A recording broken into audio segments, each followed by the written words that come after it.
Thank you. Thank you.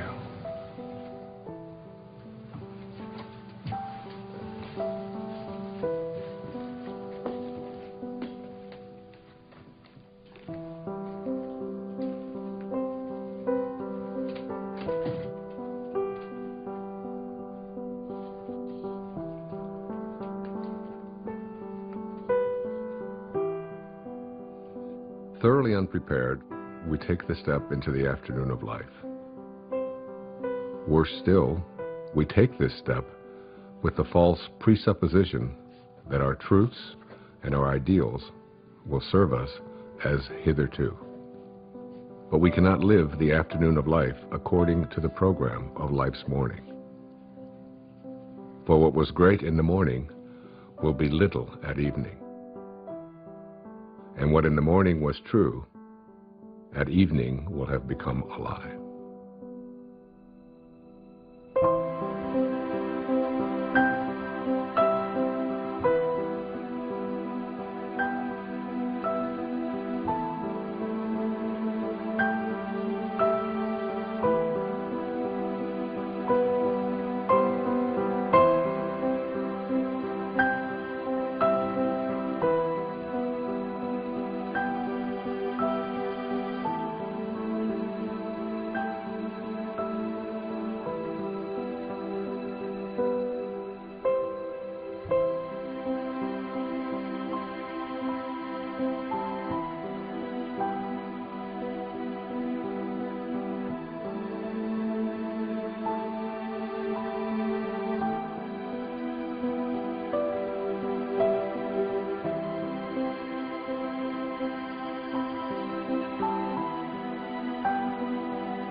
Got him looking on that one, too. They rotate up at the outside. The fence is just getting in the zone.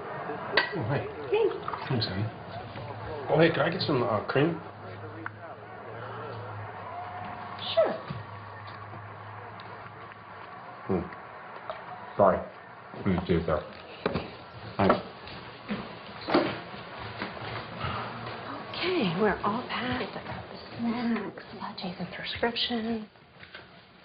Boarded the dog, car payment, call the neighbors. Hey, Jack. Jack? Jack, I need you to turn off the video game and come downstairs and have breakfast. We're going to leave in a little bit. Let me just finish this level. Okay, fine, but then we're unplugged all weekend, got it? I don't even know what that means, unplugged. It's a very sad commentary on our life. Hey, sweetie. Time to get up, sweetheart. Is it tomorrow? It is tomorrow. It is, and we're going to go on vacation, and we're going to have so much fun. But we got to miss the traffic, so let's get going. Gotta get up, monkey. Okay, off you go.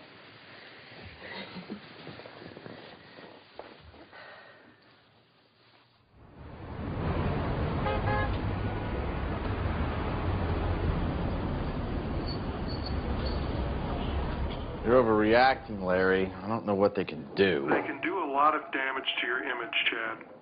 Now listen, you have a brand to protect. More development can't afford lawsuits from environmental groups. This just isn't the right climate for that kind of stuff. What are you suggesting? I suggest you decide on some sort of compromise, or we'll be tied up in court, and you won't be able to start this project at all. You know, why didn't this come up when we did the impact report? I mean, for God's sake, we're talking about a tree. No, it's more than a tree. Chad, your pre-sales are already dropping, and now you're giving off the appearance of being insensitive. I am insensitive. It's a tree. You're paying me a lot of money for You know advice what, that you're not Larry, listening we'll to. talk about this later. No, wait a minute, Chad. You're charging me Chad, by the please, minute. I'm hold on. hanging up now. Don't hang. What was that about? I'm 80% done with this subdivision. Why don't you just not build near the tree? Then I lose money, and you don't get your bonus. I'm not reconfiguring an entire section of it because of a tree. Never mind, then. Have you made a decision about the board meeting this weekend in Monterey? Wait, what is this about? The House of Hope and Promise. Next time someone asks me to be on one of these boards, shoot me. Hugh Johnson is on it, remember? I went to great lengths to get them to ask you to be on it. Yeah. If Hugh Johnson's on the board, I'd better be on the board. In case you've forgotten, the House of Hope rehabilitates homeless families. I have put all of the information in this file for you. You can catch up on their mission in the car on the way there. I know what their mission is. It's to give handouts to people who can't handle things themselves. You know what? I never got a handout, and I managed okay. I will call your publicist and get them to say something about your philanthropic work. Hey, actually, that's a good idea. That'll deflect from the whole tree issue. Always thinking.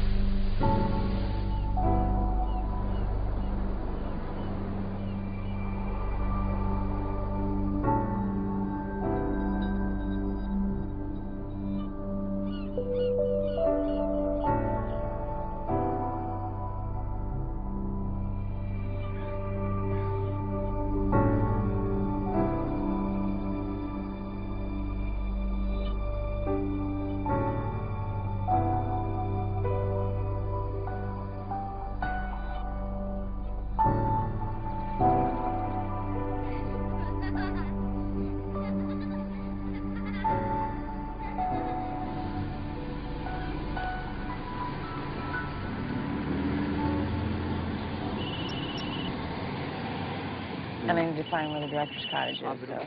Hello? You gotta get a new van, bro. Yeah, what happened? Well, it's kind of hard to hear you. The reception's shoddy up here. What do you mean they're reconsidering?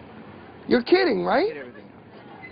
Well, you're my agent. You're too violent. What does that even mean?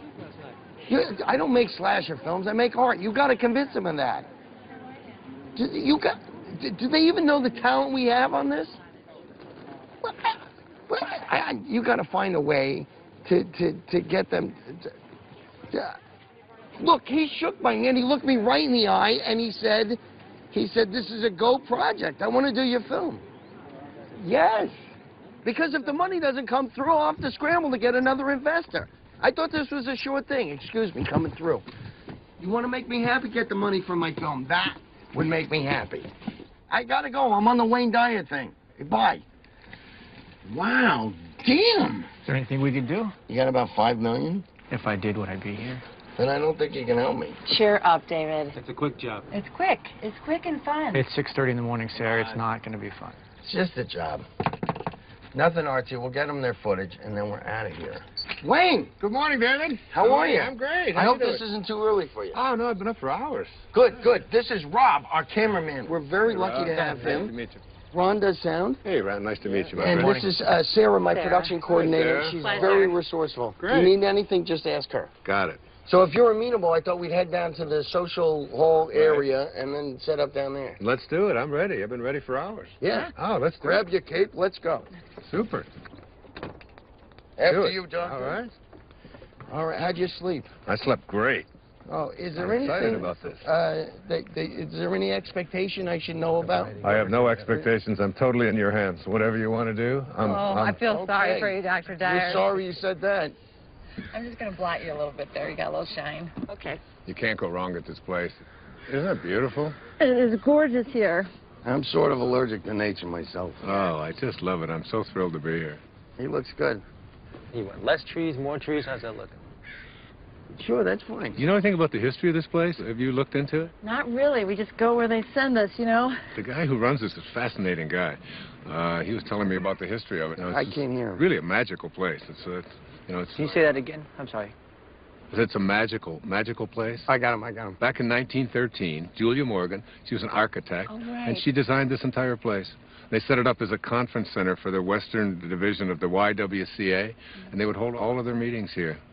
And the name of the place, it's called a Silomar. You know, who knows what a Silomar is? And I was asking him, he said, well, a silo or a silio means refuge, and mar means sea. If we're good, we can start.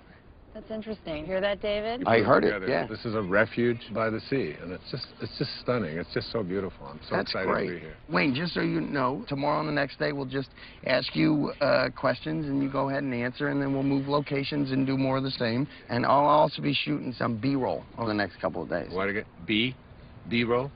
B-roll, like walk the and bees, talk you're and shooting the exercise. bees that are here. Yeah. Listen, it's your vision. I'm open to anything. Whatever you see, I'm happy to go along with it. Well, I'm more of a technician on this one. Really? Well, you know what? You might find yourself learning something. Maybe. Well, I'm open to it. Great.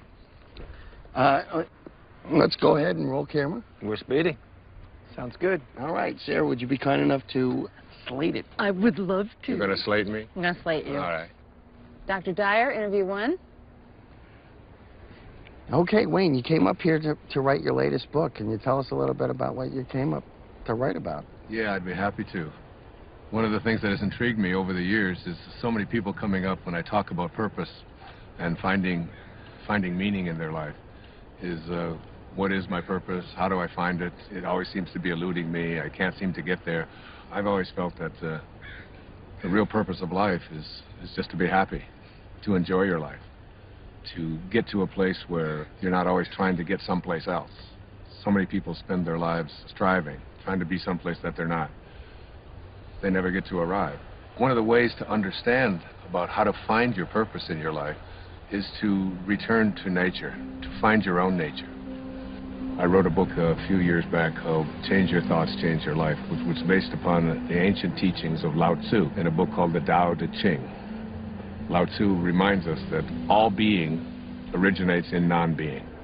Jesus put it this way in the New Testament: it's the spirit that gives life. That you didn't really come from your parents. You really, all of us came from this place called spirit. And when you showed up here in this world, you showed up here from a tiny little drop of human protoplasm, a speck, if you will, and everything that was in that little speck that became you, everything that you needed was in that tiny little speck. One of the most important metaphors that I ever used is that the first 9 months of your life, from the moment of your conception until the moment of your birth, everything was being handled for you. There was nothing for you to do. You don't get consumed with the color your eyes are going to be or what your body is going to look like. It's all taken care of for you. You just surrender. I call it a future pull. And it's pulling you in the direction of whatever it is that you were supposed to be. And to me, it's not too great a stretch to say if everything you needed for the physical journey was already handled in there, then why not everything for the rest of the journey as well? All of your purpose, it's in there. All of what your personality, it's in there. Everything that you were to be, not just the physical you, but everything, if you just let go and allow. And so we're born. And we look at this beautiful little creature. As parents, I have 8 children. I've seen it happen many times. And you look at this beautiful little child, and you look at it and you say, great work, God. Great work. Couldn't be any better. We'll take over from here. And then we're surrounded by all these people, our family, our culture, wherever we go. And we begin to be told that we can't really trust in who we are. We have to trust in something outside of ourselves. So we're on a journey towards ambition.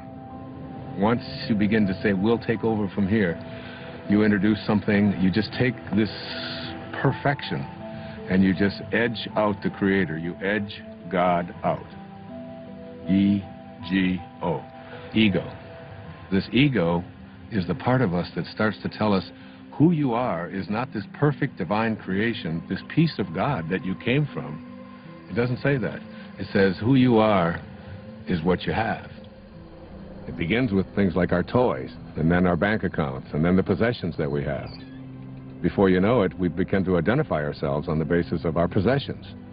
We begin to take on a set of beliefs about the more that I have, the more valuable I am as a person. And so we spend our lives taking these young children and immersing them in a culture that emphasizes more. It becomes almost a mantra of the ego. You have to have more. And the more you have, the more you are aware of how much other people are trying to take it away from you. The more you get consumed with how do I protect it and how do I make more of what I have. The dilemma here is that if you are what you have and things go away, then who you are also goes away in the process. Going somewhere? Yeah, I thought I'd come with you. Why? Why not? Because this is a work thing. I'll be in meetings all day tomorrow. I'll have nothing to do. Doesn't matter if you're busy. I'll go shopping or something. I'll be fine. Hi. Sorry, we won't be needing you after all. Thanks, you can go. What are you doing? Oh, come on, it'll be a beautiful drive. Which car should we take? You are not coming, and I do not want to drive. I want to be driven because I have work to do. Okay, well then I'll drive. Let's take the Porsche. Denise, the place I'm going, it's not the kind of place you're used to. It's rustic. I think I can handle it, Chad. I know how to rough it. You know, I don't understand the sudden desire to spend time together. I just want to get away. Would you prefer I got my own room? Okay, what's wrong with you? Maybe I'm interrupting something. Oh, come on. Are you meeting someone else? Of course not. Look, I don't even want to go to this thing. Well, then, all the more reason I should go with you. You're not going to fit all those bags in the Porsche. Why don't you help me try? The second aspect of the ego is this idea that I am not only what I have, but I am what I do as well. We are... You going to get that? No, please. Go ahead. Oh, it's all right. No While we're problem. stopped here, do you want anything, Dr. Dyer? You want water or anything? No, I'm fine. Still rolling, guys. We're cutting. What? Oh, keep rolling. Please. So, second component of this ego is the idea that not only is who I am what I have, but it's what I do. And what I do becomes this thing called achievement. And in this whole world of believing that I am what I do, we become consumed with this whole idea of my success, my value, my worth as a human being is based upon how much I accomplish. So I have to make more money, I have to get a promotion, I have to compete with everybody else who's trying to get what I have. We are taught this over and over and over again. All of our young people are taught this when they go out into athletics. The most important thing you can do is be number one, and you say, we're number one, we're better than everybody else. And we constantly find ourselves in this competitive notion again of believing that our world is one in which we have to compete. That's what the ego says. Now, the third aspect of this is the idea that I am what other people think of me. That is, I am my reputation. Particularly, this is relevant for young people who are taught that you have to dress the way other people think, and if other people don't like you, then there's something wrong with you. If you're consumed with that, then you're going to be something different every time you turn around. Now, this is particularly relevant with women, especially in relationship to the family. Women are often taught in our culture and our society that the only way that you can fulfill yourself is by how you relate to your family, to yourself as a daughter, to yourself as a mother, to yourself as a grandmother. And while these are very important and creative aspects of every woman's life, if that's the choice that they make, it's not necessarily the only thing. And many women feel that deep within them that they have a calling to accomplish something great, to make a contribution, and oftentimes will put it aside. So what I encourage women to think is, don't ignore that calling inside of you. Don't ignore the part of you that says you came here to create something powerful, and you have just as much of an influence in doing that, just as much of a right to do that as anyone else does. Sure, I saw that one too. I wonder if I can get the whole collection on DVD. I think that might be a possibility. You know what my favorite episode is? I don't. Kick the Can. Now that is a good one. You know, when all the old people become young again. Yes, heartbreaking, isn't it? You know, the other episode I like is the one where... You know what, I'd like to check in. I'm sorry. Are you with the wedding? No. There's a wedding? People actually get married here? Yeah, all the time. I'm not criticizing it. I think it's charming. Chad Moore. More development? Yes? Ethan Lipton. I used to work for your company a few years ago. Oh, right, yeah. Yeah, in accounting. Yeah, sure. Darling, we'll talk later, okay? Okay, great. Oh, be sure to tell the guys to show up on time tomorrow night at the rehearsal dinner. This whole weekend is going to be a continuous celebration of love. Well, I do like love. Well, that's why I'm in this business. Bye. Are you getting married? No, I'm with the band. Oh, well, have a fun weekend of love. You guys too. Do you remember that guy? Not at all. Hi there. Hey, see, I'm checking in. The house of something? Promise and Hope. Promise it. Chad Moore. I'm on the board. Welcome to Asilomar, Mr. Moore. We have you in North or Longviews. If you go out the door and to your left... My wife has joined me unexpectedly, so could we get one of the larger rooms? You don't have to tell him that. Well, they weren't expecting you. You were unexpected. One of the nicer rooms would be wonderful. Thank you. I'm not used to camping. Camping. That's funny, Denise. Let me see what I can do for you. There's so much stuff we can do. Oh, that'd be cool. Where are the kids? Huh? Oh. Ethan. Whoa. Jack, Ethan, come over here. Come on. Come on. Get over here. Here, troopers. Take you and you go with your mom. Stand on my toes. Yeah, and also something away from all the noise would be nice. I do have a room on the first floor in the lodge building. Yeah, No, something higher. Of course, Mr. Moore. Do you have a room on the second floor? Higher than that, please. I'm afraid that's about as high as we go here. You're kidding. What a waste of real estate. I think you'll like this room. It has a balcony. All right.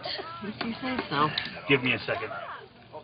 Give that to your mother. Give that to your mother. You heard her. Hand it over. I said we were going to be unplugged this whole weekend. Do you guys just want to go home?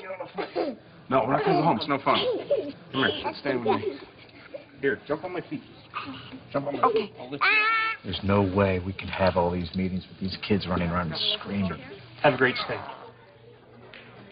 Look, I don't need to be having this conversation right now. I don't have time for this. I can't deal with this right now. We move into then the later parts of the ego, which talks about something called separation. And the ego has a very strong belief system that who I am is separate from everybody else. And then another component of the ego teaches us that I'm also separate from everything that's missing in my life, from all the things that I'd like to have. And then finally, the ego teaches us the most egregious error of all. It teaches us that we are separate from God. And one of the simple constructs that you learn in the afternoon of your life when you shift into the meaning phase of your life is to realize that you came from a source. We can call it God, we can call it Tao, it doesn't matter what we call it. And that this source is everywhere. There's no place that it is not. It must be because it creates everything. Everything comes from this source. Then it must be in me. If there's no place that it's not, it must be in me. And if it must be in me, it must also be in whatever it is that I feel to be missing from my life. If you know that, then in some way, everything that's missing from your life that you would like to have, you're already connected to it in spirit. And all you have to do is figure out a way to align yourself with that and have a knowing that you're already connected to it. You just have to bring it on its way. And the way that you think and process. What, was that out loud? Yeah, you just said that out loud. Sorry. That's okay. It is intense. There's no question about it. It's very intense. Please continue. Okay. I was saying that as we move into the afternoon of our life, we take the same ego constructs that we learned in the morning of our life, which is all about competition, winning, being better than everybody else, and we try to apply these same constructs to the afternoon of our life. And what happens is we end up living a lie. For what was true in the morning, in the evening, has become a lie. The problem is we don't really know how to move into the meaning phase of our life.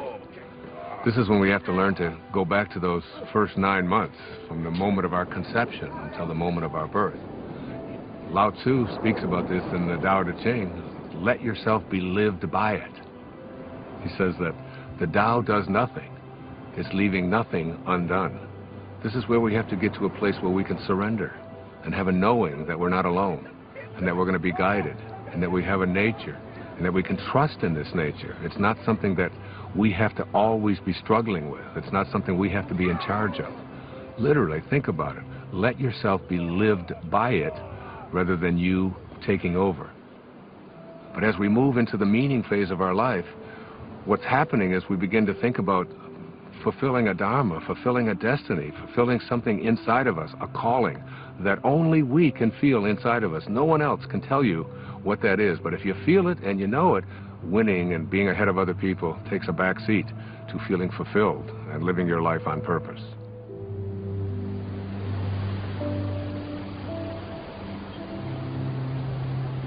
I'm coming to get you. No! Ethan! Don't throw sand!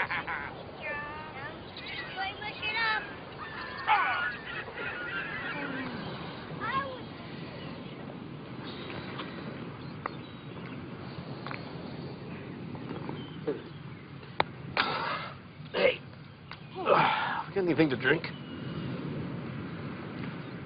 Juice box. Sure. I'm gonna go back and get some more sunscreen. Really? We got clouds. No, they can still get burned. Okay. You gonna walk back? Yeah, I'll be fast. Well, we can wrap it up here. No, look at them. They're having so much fun. I don't want to drag them away. I'll be right back. Okay.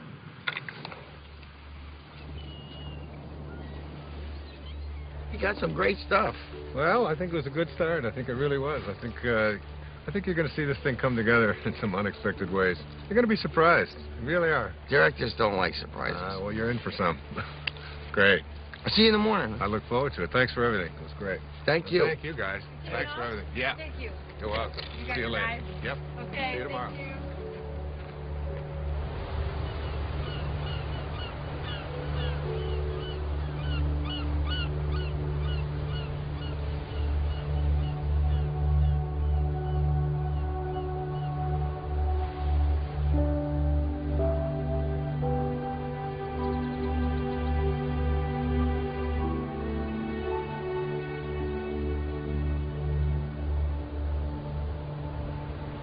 Amazing, isn't it?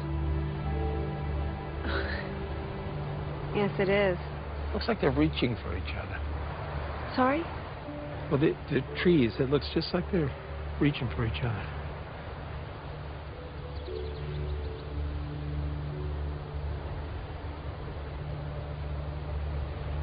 Yeah, you're right. It does. The whole place. It's like a different painting every day.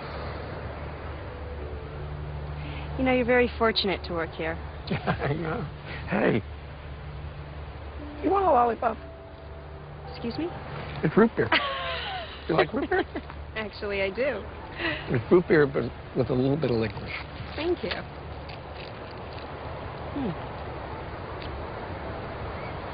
I like it. I like everything about this place. Like what? What do you like about it? I don't know. It's just, it's so beautiful. I can't describe it. In words, yeah. I guess so. I mean, words versus images. Images? Pictures. No, don't do that either. I used to. When I was in college, I used to drive down to the beach and I'd sketch for hours. Oh well, doesn't matter anyway. Oh well.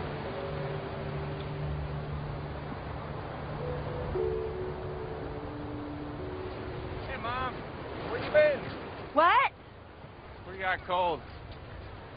You eating a lollipop? I am. Bring any candy for the kids? No, I'm sorry. Oh, that's all right. Let's go back. Let's go. Yeah. All right. It's okay. Here. I don't get it, to be honest with you. That really doesn't surprise any of us, David. Seriously, if I didn't have ambition, nothing would get done. Is that supposed to be a comment about us? You have a napkin, please. You know what I mean. Like we're supposed to sit around and wait for things to happen to us magically. There's nothing wrong with a little magic in life. I can't trust magic. What I can trust is my own will to get things done. That's my main problem with what Dr. Dyer's saying. Okay, he's right there. You want to keep it down? He didn't hear me. Dr. Dyer, you want to come hi. join us? Sure, I'd love to. How you guys doing? Great. Good. Chicken's great. Good, good. So, Dr. Dyer. Yes. We were all just discussing the Right. first interview and all those things you said. And basically, David thinks that it's all BS. What? David, yes, really? I don't think all of it is. I mean, I'm entitled to my own opinion, right? Absolutely, you are entitled to your opinion, and I respect it. And you know, David, you don't have to get this all at once. You know, just get a little bit at a time. That's all it takes. You know, you just start practicing it. Eventually, it becomes a way of life, and you start living from a different perspective. I'm not really a spiritual person. I'm too busy. Yeah, spirituality is kind of like a luxury. That is true. I find it hard to find time to meditate. Let me ask you this. Do you think that you're an inspired person? Do you live an inspired life? Do you feel inspired? I have no idea. Really? Well, let's take an example. Let's supposing I had an apple pie that we had just made. And out of this apple pie, we take one slice. We take the rest of the pie, put it over here, and I take this slice and I give it to someone. Let's say I gave it to you, Ron, and I say, Ron, what is this? That's an apple pie. How do you know that? How do you know it's an apple pie? Because it came from an apple pie. So, well, you laugh, but I mean, the truth is that's a very profound statement that you just made, that everything in the universe must be like what it came from. You take an acorn and you'll never get a rose bush out of it. You look at yourself and you ask yourself the question, where did I come from? Who am I and what am I like? You know, instead of making our choices out of the place that we really are, our authentic self, we're making them out of the ego. And every time we make choices out of the ego, all kinds of things begin to happen to us that take us away from finding meaning in our lives. How do you know if you're making a choice from your higher self? You gauge everything on the basis of how you feel. Are you stressed out? Are you anxious? Are you fearful? Are you angry? Do you feel good about yourself? Do you feel like you're on purpose? Do you feel like your life has any meaning? When you're operating out of the only part of yourself that is authentic, bliss is your response. But what about the upside of ambition? I mean, I'm a filmmaker, and if I didn't, doesn't ego serve me? I mean, if I was going with the flow, I'd never get a movie made. That's a conclusion that you come to because you think out of the ego. You know, the fact is that you might even be able to make much greater films if you came out of a higher place. Imagine yourself as being able to live and work and do everything that you do from this place that, well, it's called Dharma. What's Dharma? Dharma is a spiritual principle that implies there is a purpose to our lives. Like an otter has a dharma, a bird has a dharma. Everything has a purpose. And when you find yourself living from that purpose, you have found your dharma. Your dharma is something that you will be living by. And rather than constantly using the ego, you will begin to say, this is what I'm here for. It's like, I call it a calling. It's like an inner calling. How do you know what your dharma is? Like, what if you can't even find your dharma? Yeah, I can't even find a date, let alone my dharma. Well, your dharma isn't anything you're ever going to find. Your dharma is something that you're always connected to. It is your divine purpose. It is something that you are aligned with throughout your entire life. The ego has kept us away from it. Excuse me, I have to take this. This is what I'm talking about. I'm sorry to interrupt. How does this help me find a date exactly? You don't need to find a date. If you live what I'm talking about, you'll understand that everything will be perfect and everyone that comes into your life will come in on time perfectly. You're a divine creation of God. You're a spiritual being. You don't need anyone else to confirm that. I love that. It's true. Dr. Dyer said it was. It is true.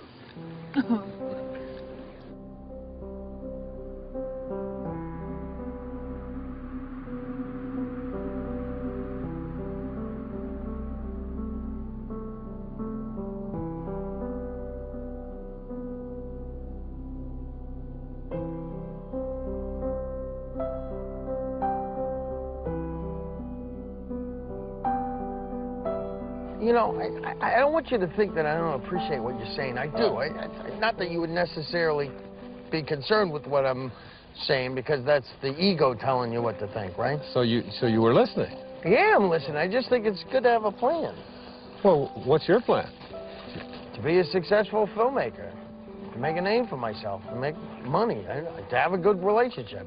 So you're talking here about prosperity, you're talking about abundance, you're talking about happiness. I haven't any problem with that. I've been attracting abundance and prosperity into my life forever. I think it's actually quite easy to do. I really believe in that. For you? Well, you know, the problem what you're talking about here is the ego. The ego and your attachments. You know, you become attached to you know, how much money you're making and how well your film is doing and is everything working the way I've been told that it should work. When you become attached to things and they go away, you then lose who you are. But it feels so much like survival. We're not talking about survival here. We're talking about a shift away from the morning of your life and having to do everything for external reasons and moving into a higher place in your life. Why don't we start with that tomorrow? How to make this shift? It's a good idea. You know, I tell my audiences all the time that if this is something new to you and you've never heard it before, There's a shift probably heading your way as well. Yeah. That's all I need. That could happen.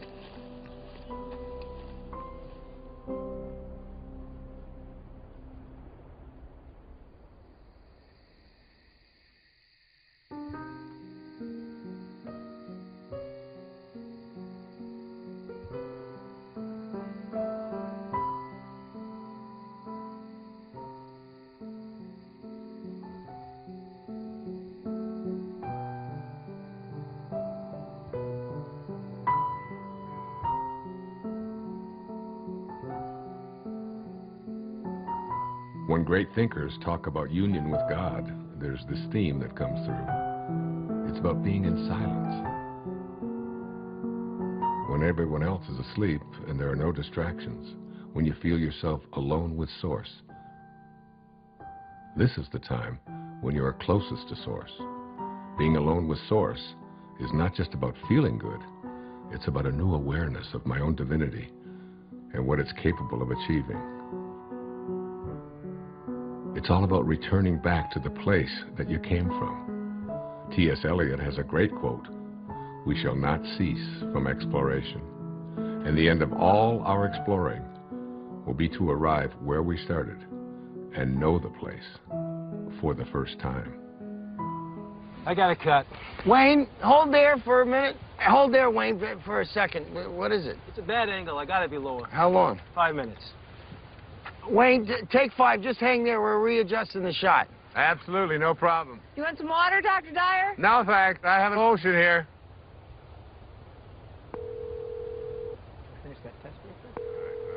Hi, you've reached the office of Alex Chase at ICM. Please leave a message for Alex or Jason at the tone. Thanks. Alex, it's David. Call me back when you get this. I'm getting a little antsy. I think we should have heard by now. What did the executive say? Do you know anything? And why haven't I had a meeting yet? See the difference? Yeah, call me back. I'd appreciate it. Ooh. Wayne Dyer interviews, day 2. Rolling.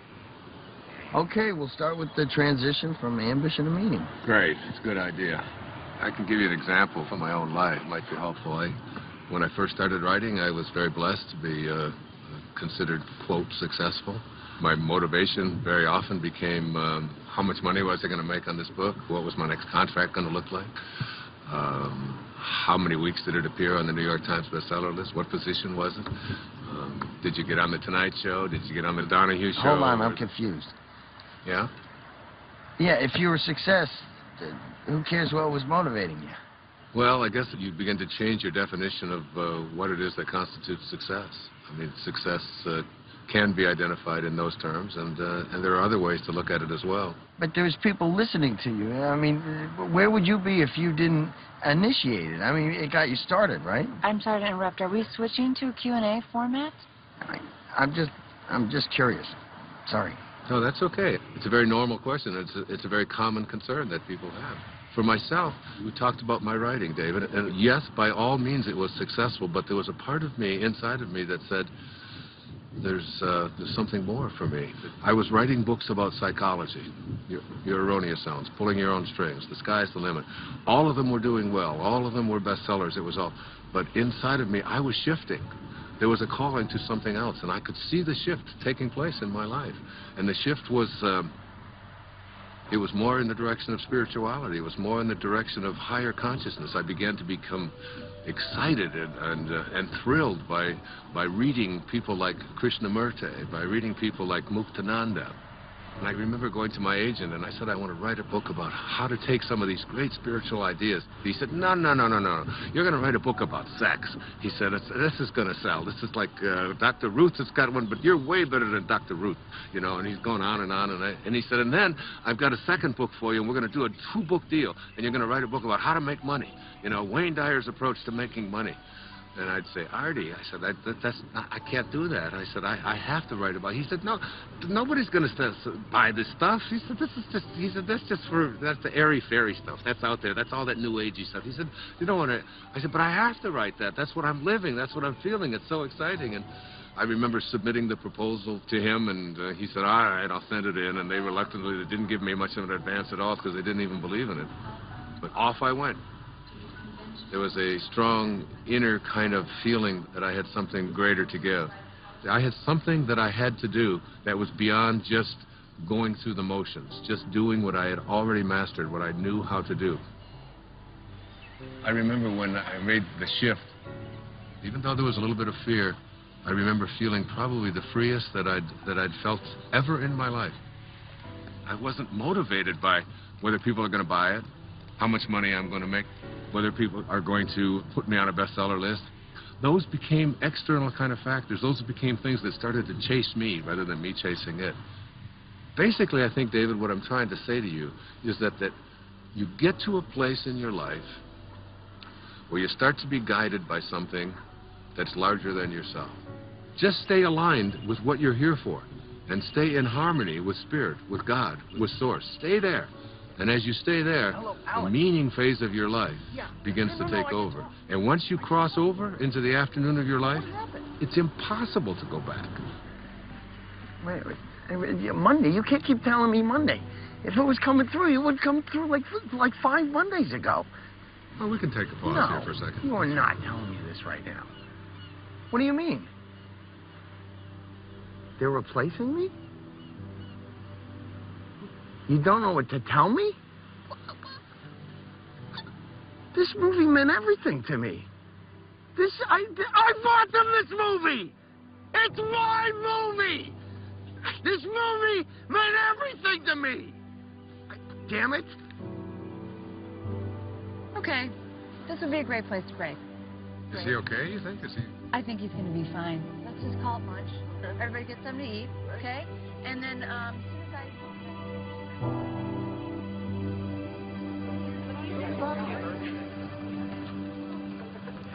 Lunch is 1/2 hour.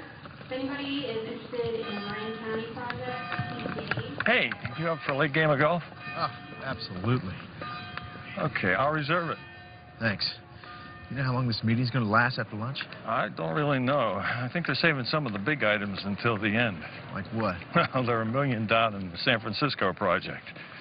The contractor underbid, now they're over budget. You know what? Listen, you can catch me up on all that stuff this afternoon when we play golf. You're not coming back? Oh, no, I am. I'm going to try. I just got a lot of work to do. See you later. Okay.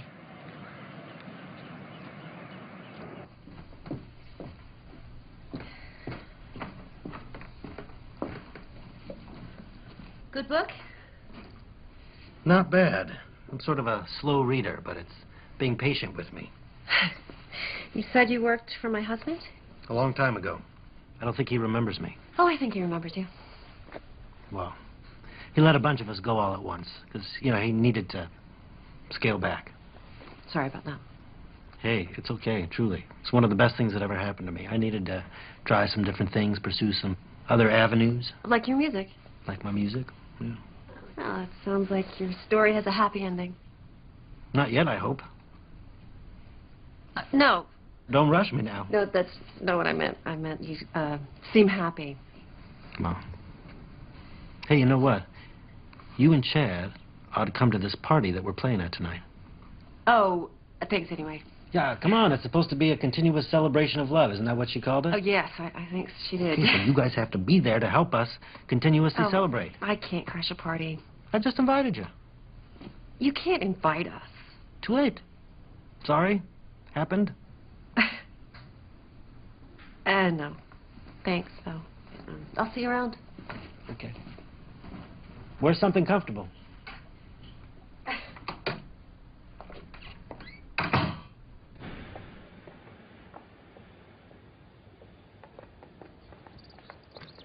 Denise.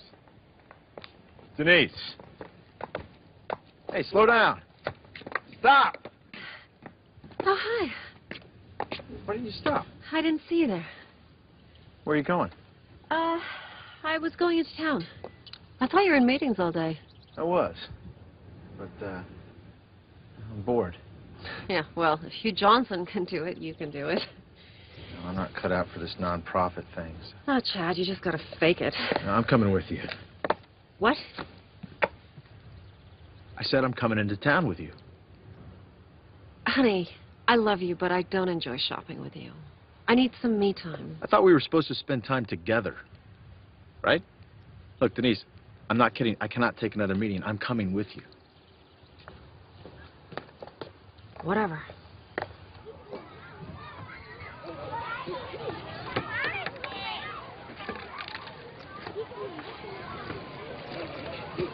Ah! Hey! Guys! Stop it! Take it over there or you're going to lose a water gun. Oh, they got you all wet. Oh, it's no big deal. It's just water. Water is soft. Don't give it another thought. It's great. I am so sorry. Don't be sorry. I've got 8 kids of my own. I've got grandchildren. You know, these things happen. Things get messy once in a while. It's fun. Well, thank you. That makes me feel a little bit better.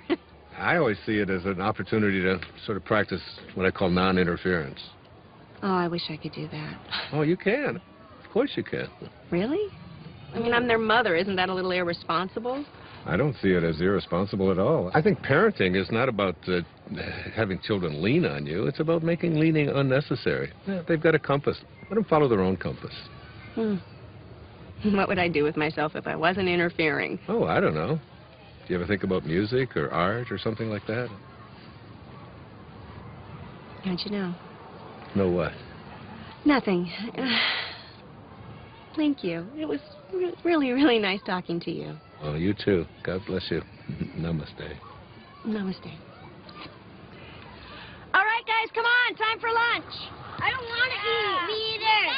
Before the air speed up. Just come and eat when you're hungry.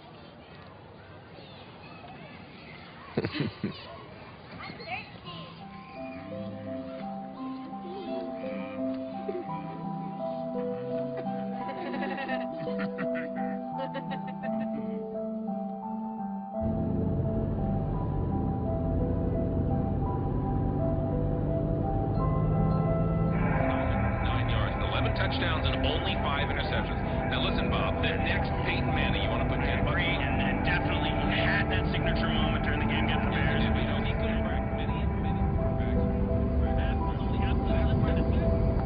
On Tuesday, 5.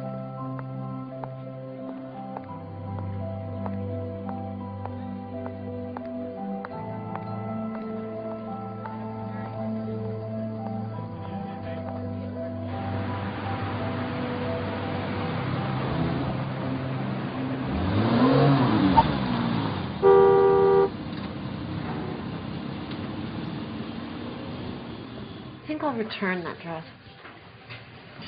The one you just bought? The red one. I waited 45 minutes for you to decide if you were going to buy that. I don't think I like it. Then why'd you buy it? Actually, I think I already have it. It took you an hour to buy a dress that you already have. This is exactly why you shouldn't come shopping with me. Oh, I've got an idea. How about if we just not talk to each other at all?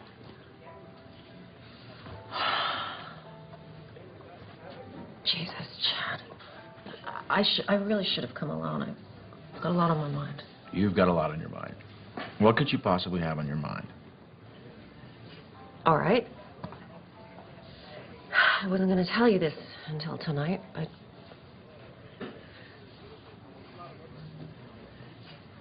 What? This weekend is a write-off for you, right? Because you're on the board of that charity. Right. You're about to have another write-off. What's that supposed to mean? Ugh, God, I'm trying to put this in a way you can relate to. Yeah, well, I'm not relating. I'm pregnant.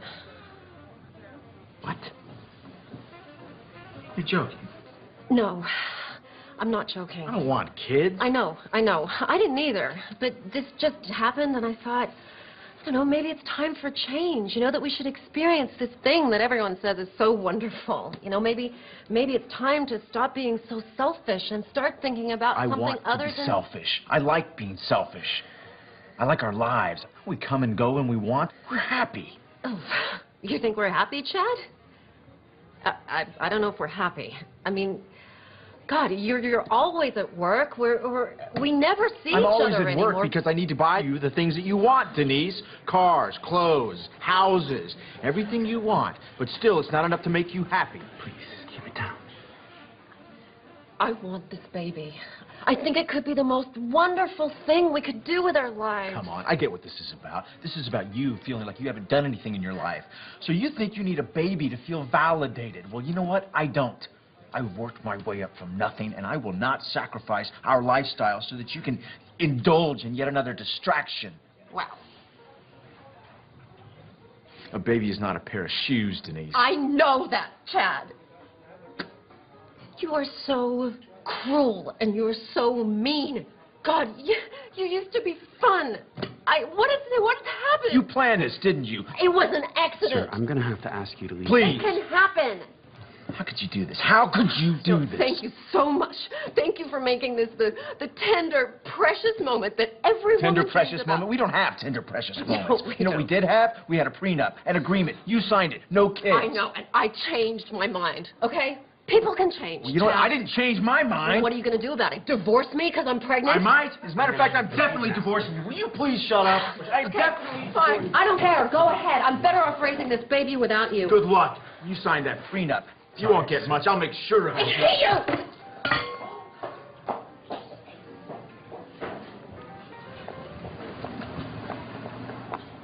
you! Sir. I'm fine. I still need I'm you. fine. Sir, I'm still going to have to ask you to leave. Oh, I'm leaving. Don't worry about paying. Oh, I am definitely paying for this meal. Please, sir, it's not necessary. Oh, she's got my wallet. Hey! You took my wallet, you kleptomaniac! You left it in the room, you moron! I'm calling my lawyer. I'm calling my lawyer right now. Really? How are you going to do that without your precious phone?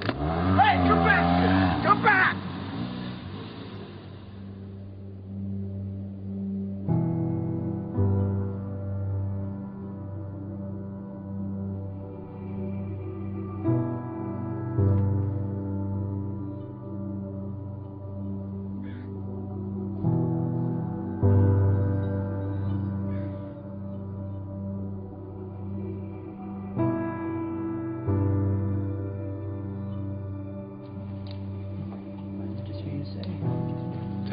Testing. 1, 2, 3. Can you hear me? Great. Okay. Dave. Nice have been being in the cold, Dave. huh? It is. You want to stay with the same frame size, right? Yeah, sure. Okay, guys. Ready. Okay. Crossing. Okay, Wayne, can you just shift your chair just a tiny... Sure. How's that? Oh, perfect. Okay. Perfect. Okay, so we good? We are good. All right. David. We're rolling. David? David, why don't we take it from where Wayne was talking about the shift? We can just continue from there. Sounds good to me. Okay, this shift, this movement from ambition to meaning, from the morning to the afternoon of your life, generally it's preceded by what we call a quantum moment. Sounds strange, perhaps, to use a term like that, but quantum moment really refers to the characteristics of what it is like when you have what Maslow called a peak experience. The first of these qualities, there's 4 of them. The first of them is that it's very vivid. The second quality or characteristic of these quantum moments is that it's a surprise. And the third characteristic of these quantum moments is that they are benevolent. They always feel good. The fourth and final quality is that it's enduring. That is, it isn't just something that comes and then goes and it's out the window. It lasts with you forever. For example, I left drinking behind in my life 21 years ago. And I couldn't even imagine that I could have given it up because I'd always had 2 or 3 beers every single day for the previous 10, 15, 20 years. I couldn't even remember a day when I hadn't. And I knew that I had to make that change. And it was 4:05 a.m. in the morning. I could remember the clock when it turned. I woke up, and there was like a breeze in the room, something that I'd never experienced before. The smell of roses. This was 21 years ago now. I can tell you what was hanging on the closet, the hook that I had there. On the mirror there, I had a cartoon that I had there. I can still see that thing exactly as if it happened this morning. The vividness of this is something that I've never, ever been able to forget. I can remember how surprised I was at what was happening at that time. It was almost as if some kind of force had taken over, and I was just amazed by it. So if you're lucky this happens to you, David, it has nothing to do with luck. It's like when the moment is right, when you are in a different state, in a different place in your life, exactly what is supposed to happen will happen for you. The low points in your own life, these times when you think that nothing could go any worse, oftentimes are the things that we need to propel ourselves to a higher place. Let me give you an example. The night before that moment that I just described to you, I had taken my entire family, 5 children, and my wife, and we had all gone to this restaurant. And like I always did, every single time I went to a restaurant, I ordered not just 1 beer, but 2. And that was so that in case the waiter wasn't there when I wanted my second one, I would be able to have it. And the waiter said to me, "Oh, excuse me, sir." He said, "I'm sorry, but I can't serve you alcohol." And I said, "Why?" He said, "Well, last night one of our waiters served someone who was underage, and we had our license suspended." I said, "Come on, we're getting out of here." And I made each one of my children get up, get back into the car, strapped into their car seats and so on. My wife, who, God knows, had so much to do, and it was such a hardship for her.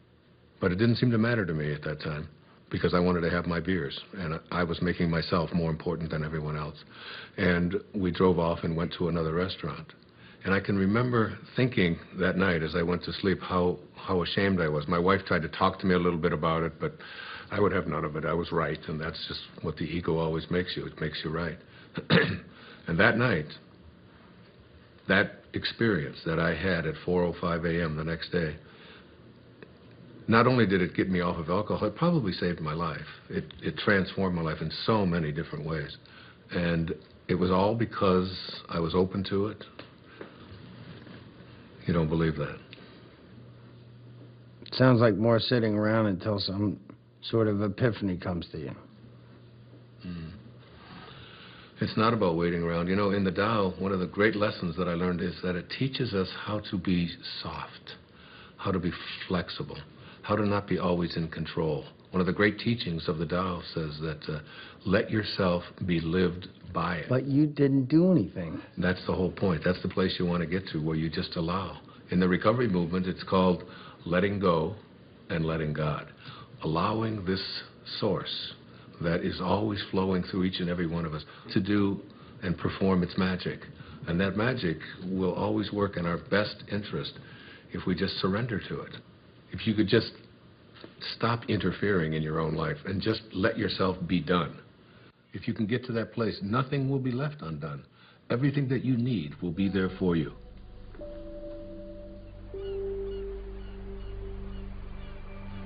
It's mysterious for most of us because we believe that we're the ones who have to do everything. Isn't it interesting that you had everything you needed in the first 9 months? Why isn't that true for the next 90 years? Because we interfere. When I was 19 years old, I was in the United States Navy and as an enlisted man.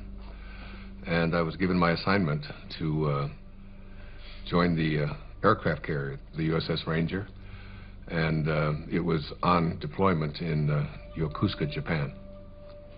So I boarded a refrigerator ship, the USS Vega, in Alameda, California.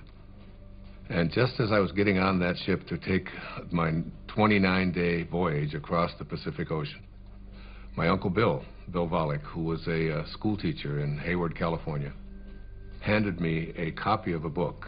And the book was a collection of short stories written by Leo Tolstoy. He wrote not just great novels and great stories, but great spiritual literature as well. He was considered to be the soul of Russia. And the first story in this collection was called The Death of Ivan Ilyich. Now, Ivan Ilyich was a judge who lived in Moscow. One of the more important features of this story is his relationship to his wife, who he basically hated because he despised his work. And he felt that she had pressured him and pushed him into doing this, that it was a prestigious thing to do. And he was filled with internal rage and anger at what he had done. The title of the story kind of gives it away, The Death of Ivan Ilyich. You know he's going to die. Now, Ivan Ilyich was lying on his deathbed, and his wife is holding his hand, this woman that basically he despised for all of his life. And he looks up into her eyes, and his last words are, "What if my whole life has been wrong? and he died. I was very shaken and very moved by that. And I took out a pad of paper and I wrote a note to myself. And I said, "Dear Wayne, don't die with your music still in you." And I've lived that for my entire life. When you die, you will return to that source, and you will be in that space of love. But the Tao says that you don't have to die to get there. You can die to the ego and live from that space of perfect love while you're here. That vivid, surprising, benevolent, enduring quality that defines the quantum moment that leads us into the shift is really an indication that you're returning back to the source. You're beginning to live from the Tao. It's reconnecting with the field of intention. In Greek, the word enthusiasm breaks down to entheos-iasm, which means the God within. When you have passion, when you have enthusiasm for something inside of you, that's really God speaking to you and saying to you, don't get to the end of your life and have to be able to say what Ivan Illich said, what if my whole life has been wrong? I can't think of a greater tragedy than that.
Hey, Mom!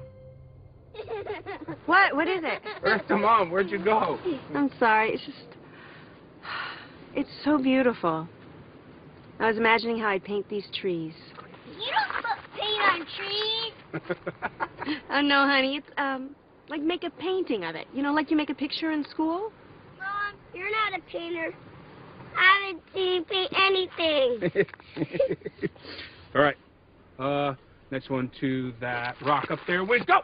Let's go! Let's go get him. Let's go get him. Go, Wiz, come on! What did you do? I'm losing.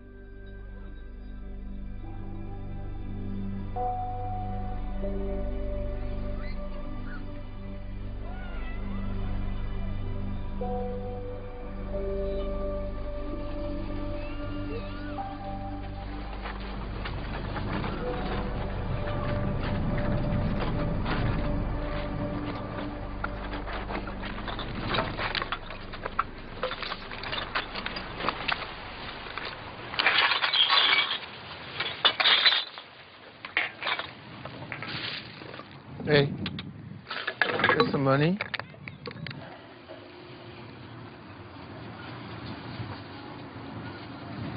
God bless you. What? I said, God bless you. Why would you say that? I didn't even give you any money. You got any money? Not at the moment. What do you? Need to call a cab. Hey, here you go. It should help you. Thanks. Wouldn't happen to have a cell phone in there, would you? I don't need one. You make money with that stuff? I make good money. Where do you live? Over there. Over there. But my favorite place is there. Under that tree. That's my favorite. I know that tree. We're friends. It's a good one, huh? You know what you gotta do? Get some of these bottles, and you can make some money. There's a machine down there. You put the bottles in, and you make some money. Thanks. Maybe I can save up for a cell phone.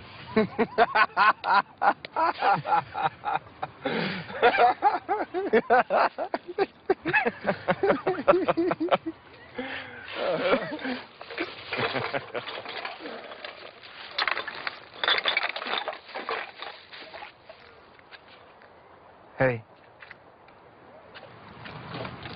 Do you have some money?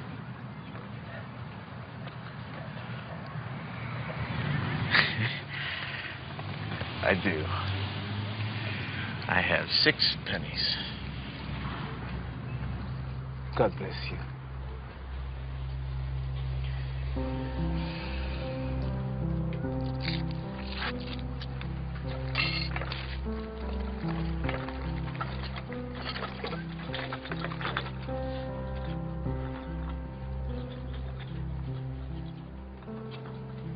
Synchronicities.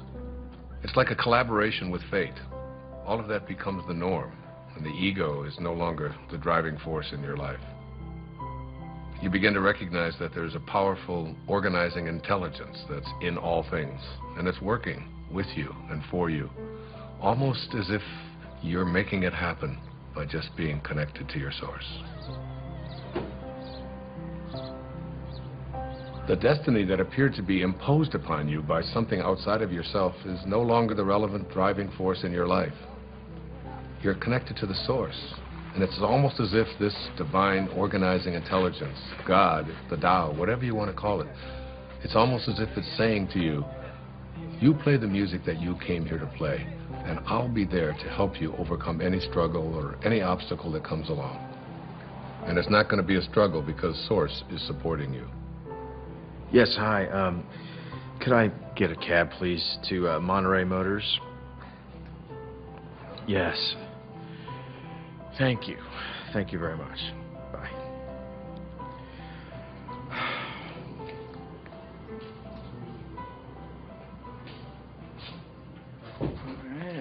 I can't stop thinking about what you said about a destiny being imposed upon you. Well, you know, I think all of us, each and every one of us, have a knowing within us. You know, it's been said that when you trust in yourself, you're trusting in the very wisdom that created you. It's there to tell us who we are and what we're meant to be. I know, but so much of Hey. society is putting stuff You wanna get a on drink? people. It seems No, like all the I'm time. good. Dr. Zach, can I ask you a question? Sure. Are men and women different when it comes to this? Do they shift differently? It's very different, as a matter of fact. There's some recent studies that have just been published on that. I'd be happy to share them with you if you like. That would be great. Okay, super. All right, I'm taking off. Okay, man, I'll catch up with you. So there was this incredible study done. It's I've got it right here. It's called The Moment That Turns Your Values Upside Down. And there's 4 components to it. There's men and women before and after. Now, before one of these quantum moments, they were asked just to list the most important priorities of their life, from the most important to the least important. Now, for men, the very first and most important value that they had learned was wealth, the accumulation of money. It's not really that big a surprise, because we are taught as men when we're growing up that your job is to support your family, your job is to get ahead. The second most important value for all of these men was a sense of adventure, to go out there and, you know, conquer the world. Be the guy. Yeah, absolutely, be the macho guy. The third was achievement. You know, as men, we're raised to believe that you are what you do, what you accomplish, what you're able to create. The fourth is the idea of pleasure. You know, going out with the guys, getting as many dates as you can, having as much fun as you possibly can. The fifth of these is to be respected, all right? And we all know as men what that means, you know? You're not giving me any respect, man. And then you get out there, and when you're growing up and you're a kid, and if you don't get respect, you're having fights. Here are the top priorities of our lives, you know, be able to make money, to have a sense of adventure, to have, you know, to achieve, to feel pleasure, to be respected. That's basically the morning of our life. This sounds like my list. What are you talking about? When was the last time you had fun? Oh, do not even listen to her. I know how to have fun. Do you mind? I'm trying to hear Wayne. Go on. Thank you. I appreciate that. All right. So the second part of this study, which is the after. A quantum shift has taken place. Same questions, only it's many years later, and they followed this over a lifetime. And the number one value is spirituality. Spirituality. The number one thing. It has gone from making money to spirituality, which wasn't even on the list before. You can't even find it. I've got the top 15 of them listed right here. It's not even on there. The second one is personal peace, less anxiety, less stress, if you will. The third one is family. Now, family was on the other list, but it was way down before. Now, what happens after one of these moments, you begin to look around and say, what is it that's important to me in my life? And then the next is God's will. This is the one that says, I have a sense of purpose. And then honesty is the fifth quality. Not just honest that I don't steal, but how honest am I as a man, you know, with my feelings, with the, yeah, that's exactly right, you know. Those are the top qualities for men. So there's the before and there's the after. You can see what a significant change this is, what a shift has taken place here. Hey, everybody. Hello.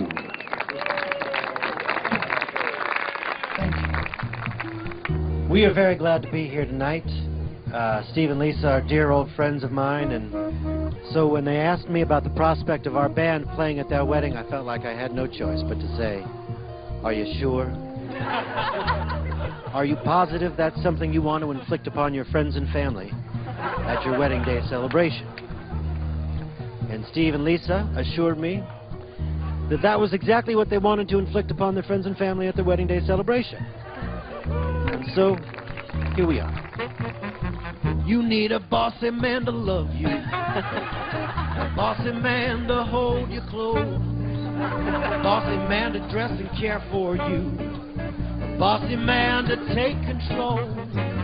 You need a man with all the answers, a bossy man to run the show, a bossy man, he pays for everything, he never says I do not know.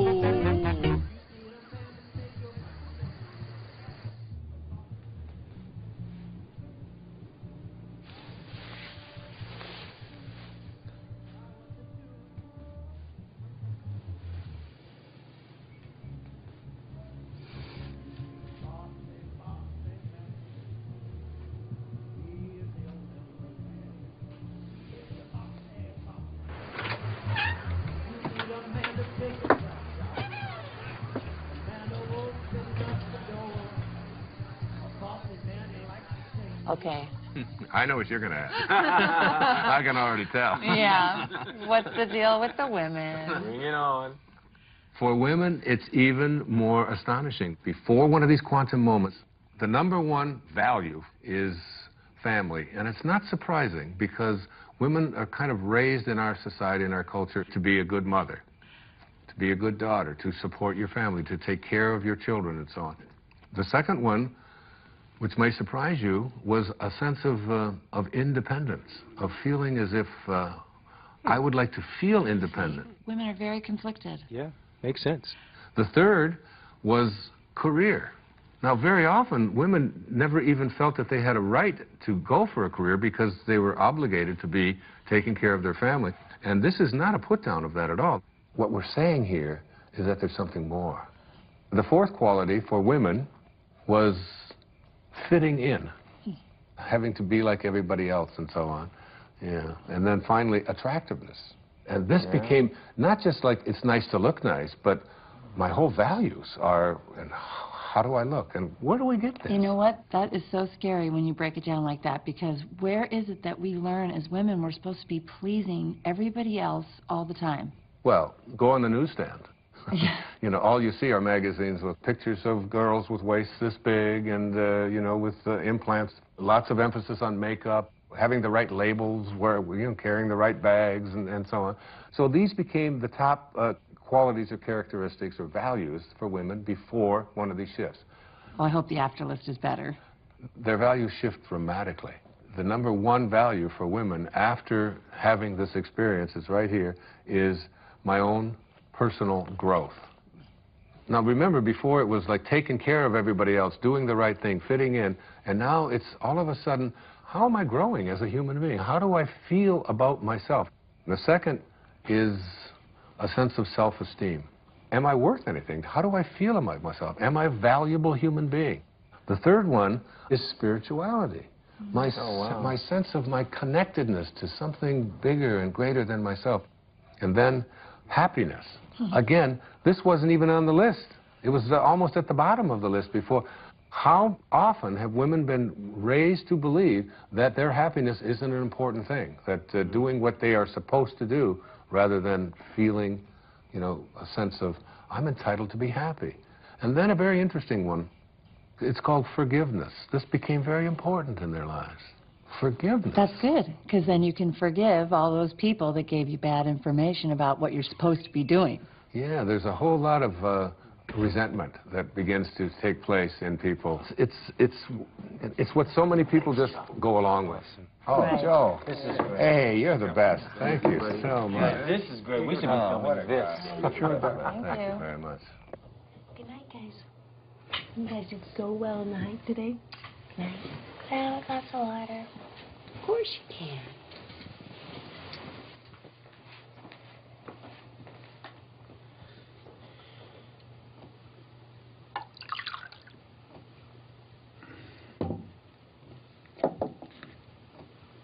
Jason, what's this? This paper and pencil wasn't here before. I don't know. No idea.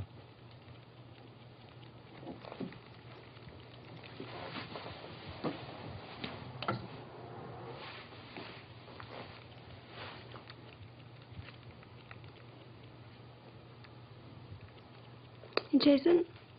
I think I'm going to take a shower. Okay.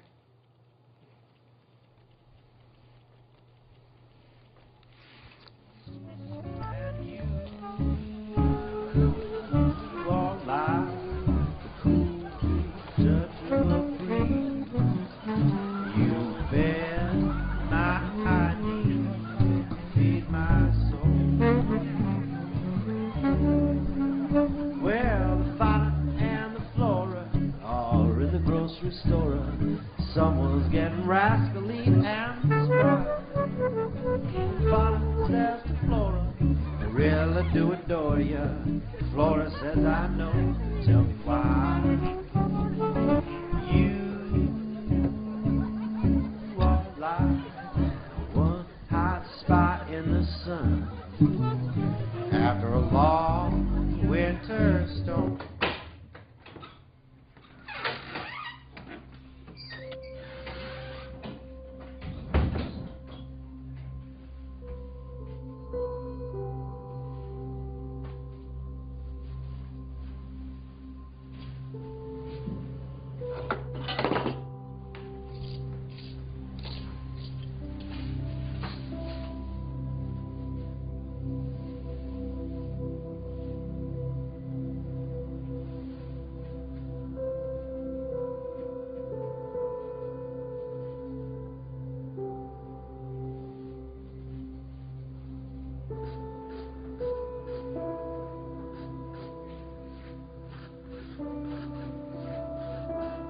I don't know, would you guys like to hear, I think maybe the only true miracle that ever happened to me in my life. A real miracle? Yeah, it was an authentic miracle for me.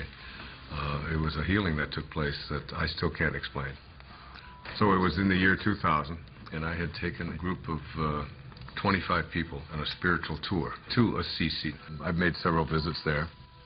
In fact, I wrote an entire book called There's a Spiritual Solution to Every Problem, based upon the prayer of St. Francis. And I lectured for a couple of hours about it, and we all had visited the places where St. Francis had lived and performed so many of his miracles.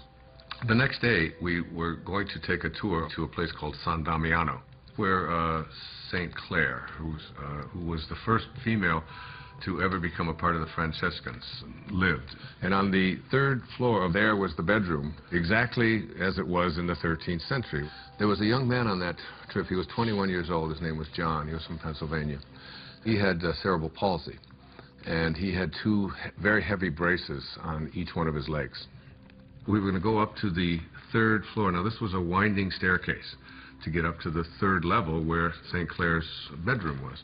Now, John, in order to be able to go up the steps, he would have to move his leg out like this, you can imagine, and then he would go up the step, and then he'd bring the other one down, and then he'd go up the next step, and he would bring it back because his legs were stiff. But as we started to get into the very narrow part of the staircase, he couldn't, his legs wouldn't go out. He could only go this far, so he couldn't go up. And you can imagine he couldn't go down. It was impossible for him to go down. So there he was stuck. I was ahead of him. And he stopped me and he said, "Wayne, I'm in trouble. I can't go up another step because I can't get my leg out to the side. There's no room and I can't go back down. What are we going to do?" And there was a whole row of people behind waiting to go up this very narrow staircase. So you have the picture? Old people don't whisper, 'cause old people can't hear. We'll just talk louder and louder, year after year. Stop looking at me funny, get over here, and I'll whisper. You have great taste. Wine? Oh, no. No. Old will grow stronger. Old backs grow stiff. Old feet grow wider and longer. Old dreamers drift. I'm drifting over your way.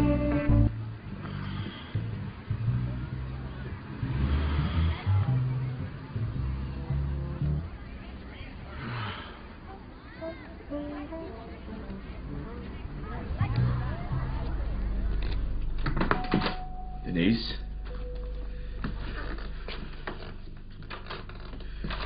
Denise?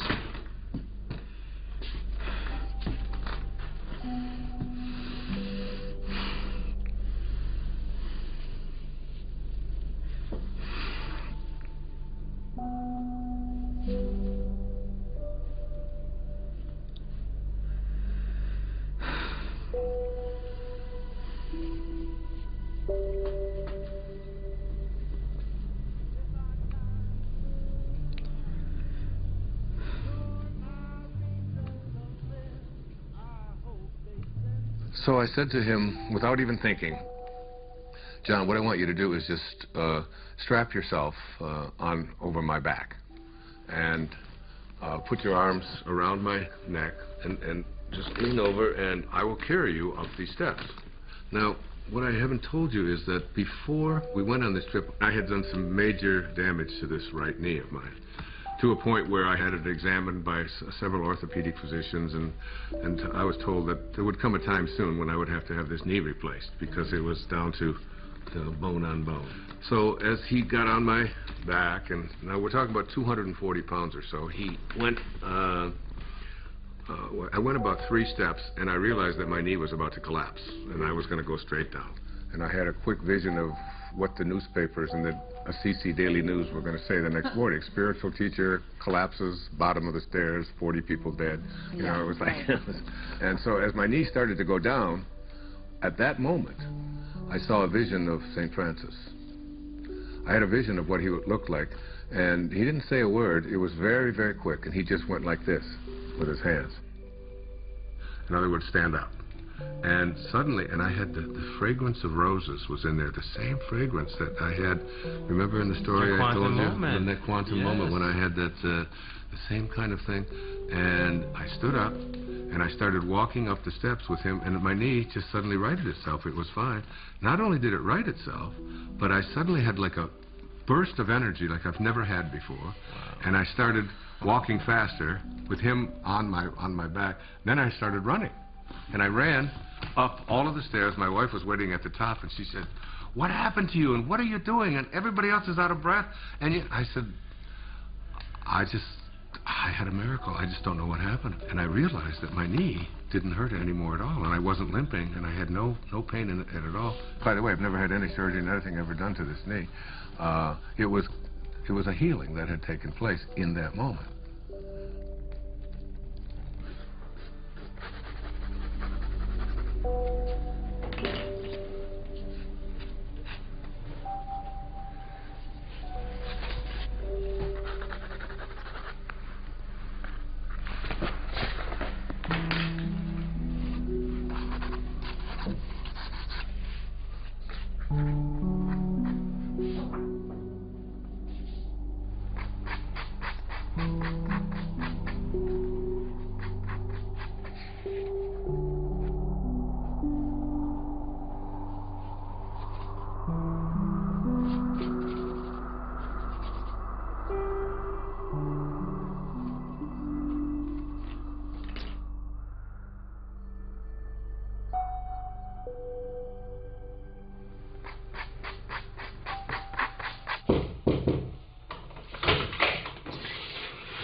Hey, you coming to bed?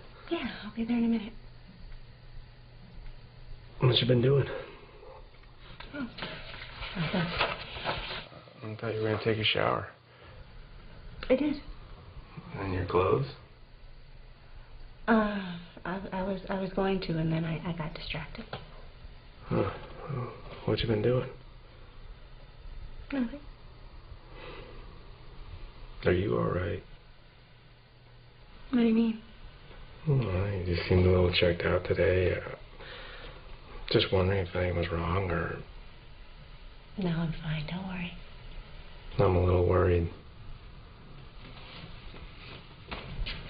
No. Can I look? Jason, no. Quinn, I just want to look at him. Jason, I love what you do. I just wanted to look. Can you please go? Quinn, I just want to Just go. Please? No. You know, really, you're not very good anyway. Really, don't bother. Don't bother.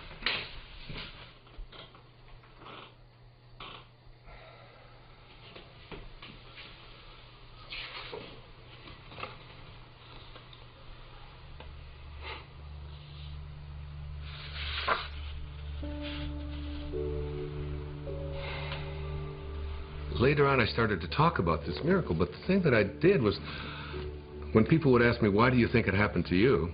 I would always say, well, why not? I mean, I'm Wayne Dyer, after all. And I've written an entire book about him. And I deserve a miracle. Yeah, and it was like, and I really believed that it was like a special sort of thing that came to me. That's what happens, you know, when you get your ego involved in it. And what happened in that moment is that I totally forgot my ego. It wasn't that I'm so grand and so spiritual or that I'm so special. My instantaneous reaction to what John needed was to just reach out to him, and that's when the miracle occurred. In one moment, without thinking, I reached out to a fellow human being in need and forgot about myself. And it was almost as if the door opened, the teachers found me and said, here it is. The best way to have those doors open is to forget about yourself and to reach out and serve. It's always about serving. It's, you know, one of the mistakes so many people make is they just think, well, I'm just going to attract what I want into my life. And one of the things that I really profoundly believe in, you do not attract what you want. You attract what you are. What you are. I would have been too shy. I'm such such an earnest God, I would have no further things to say. We ran such different circles, my baby, jogged round different blocks. Now we gaze at the moon out the window. Denise. Sorry, I'm so sorry. I should never have said Hey, this. hey, look at me. Look at me. It's okay. No, it's not okay. It's not okay. Everything's going to No, be okay. I Everything's didn't. going to be fine. No, you didn't do anything. I knew that you felt it. I did this. I did this more than you. Listen to me. I'm sorry. I love you. I love you so much. It's gonna be okay. Must have been our time. We found true love while staying at home.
Don't stop. That was great.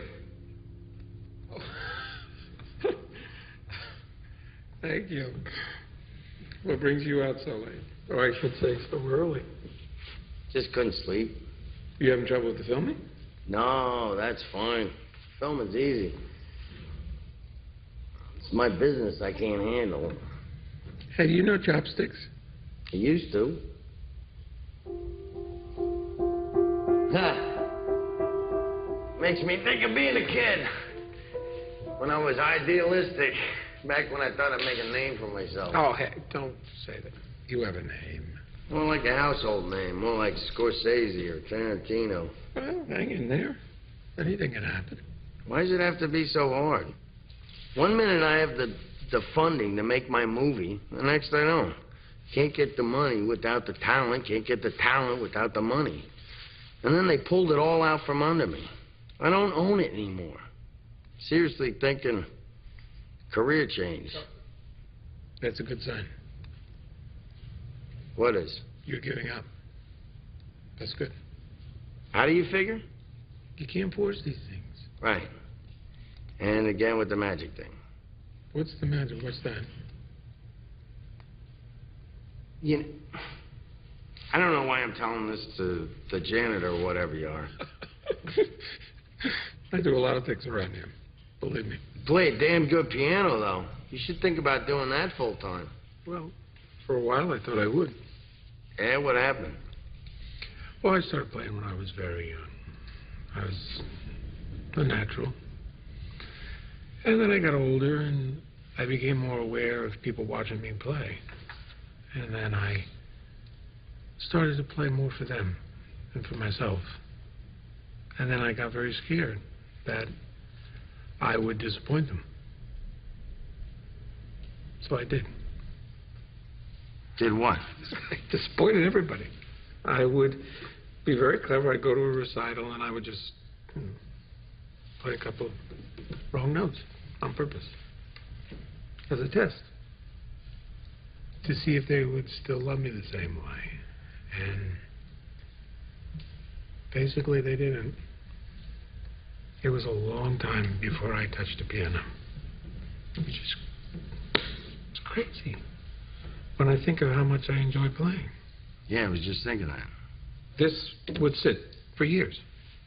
I wouldn't touch it. I wouldn't even notice it. But you're a piano player. I don't get it. You don't get that? How could you ignore what's right in front of you? Busy doing other things. You should understand it. That way. Yeah. Hold that thought. You hear that? I don't hear anything. Listen. Listen.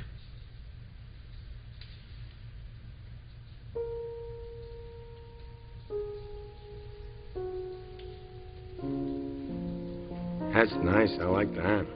I like that too. You making that up? Yeah. Well, no. Sort of. Yeah. Mostly no. What? It's just something I could do. Make music, you mean? No, I can't. And you're a good faker. Yes, I'm just listening. Listening. I listen. And then I just play what I hear. I don't make it up at all. It makes itself up. Makes itself. Exactly. I just play.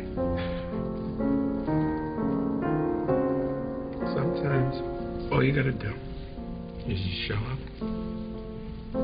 pay attention, and music happens. Your music happens.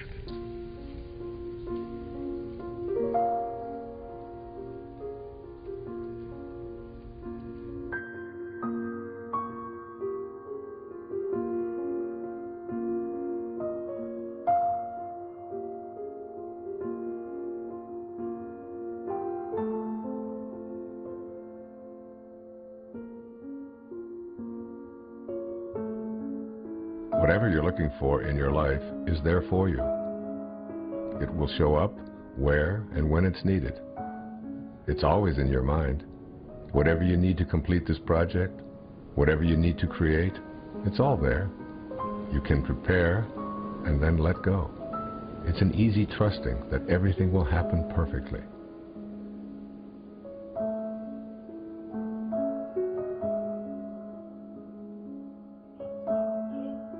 Bend forward to your lower spine.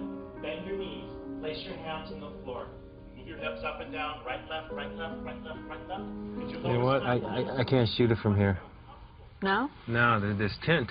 Oh, but we really need something for B-roll. We don't have anything. I'm not the director. I don't know what David wants. Where is he anyway? He's probably sleeping off a hangover. Well, I gotta go in. I can't shoot it from out here. Oh, great. Go in. Go do that. You're not coming with me. Me? I'm not going in there. It's like 200 degrees in there. Okay. And what about you? No way, Jose. I had better get a bump for this. Mm-hmm. You're my hero. Okay. You guys suck.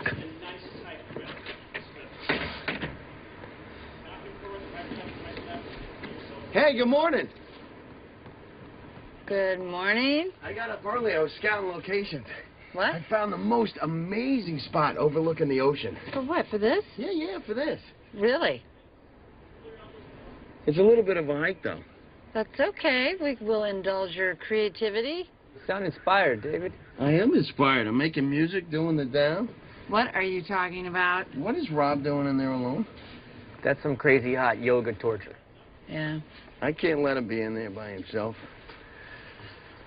Cover me, I'm going in. You're going in? Pick up your right foot in front of you. He's going in. I can't believe it.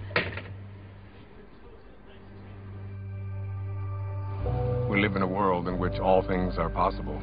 There are no accidents. There's a divine organizing intelligence that supports all things.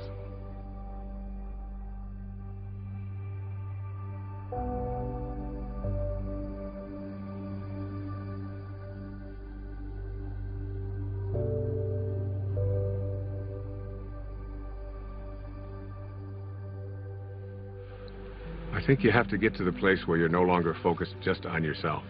And the things that you really want for yourself, you begin to say, how can I want them more for someone else than I want them for me?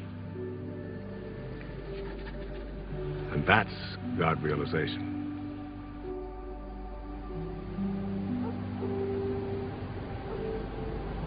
One of the things that happens when you move away from ego is that you move from a sense of entitlement to a sense of humility.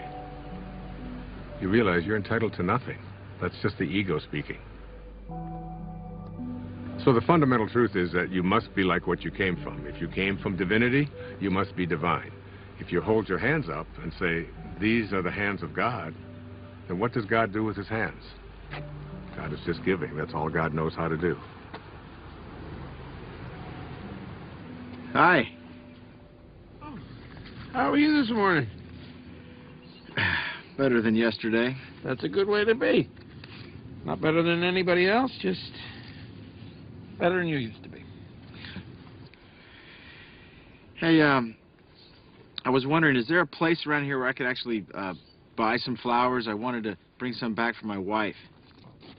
I can let you have some of these if you want. Really? Yeah. I mean, they're not fancy like you get in a flower shop. They're just indigenous roses. A little more rustic. I think my wife might actually like that. Hey, now, wait, let me help you. Cut just above the leafy part there, and above the leafy part, and try to do it on an angle. Hey, there you go. Good. Can you tell I've never done this before? Not much of a gardener? I usually pay people to do my gardening. People who actually know what they're doing, like you. Well, I get a lot of satisfaction out of it.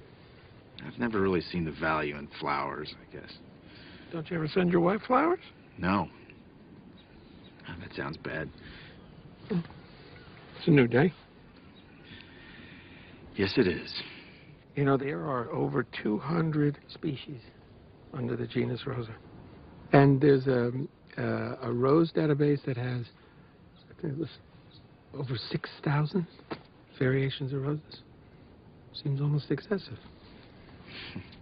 Yeah. Thank you very much. Can I give you a tip?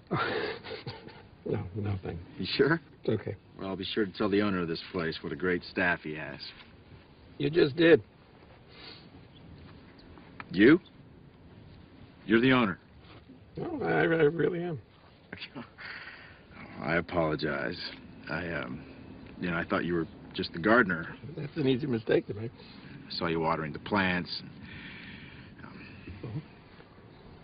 Plants need to be watered. Yes, they do. Thanks again.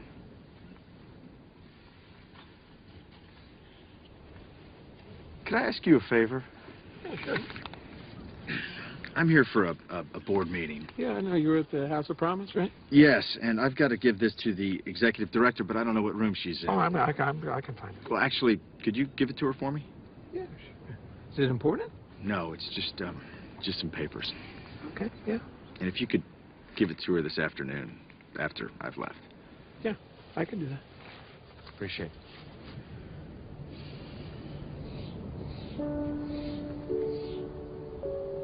So you shift your thoughts from what can I get to how can I offer, how may I serve.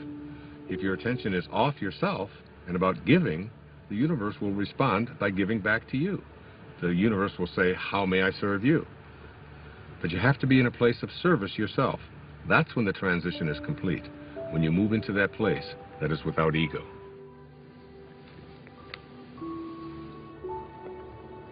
Hey there. Hi. Missed you yesterday. Had a great game. Yeah, got stuck in town. Yeah, I understand. Things come up. Yes, they do. How'd the meeting go? Nothing changed. They still need the money. But once they get the money, we'll see who gets the contract. See you in the city. All right, see you here. Not so fast. Don't tilt it. No, we don't want to crush the flowers. That's very good. Oh, I'm telling you, you don't want to know how much these flowers cost. You know, it's the same florist the mayor uses. Now, oh, be careful, please. Thank you.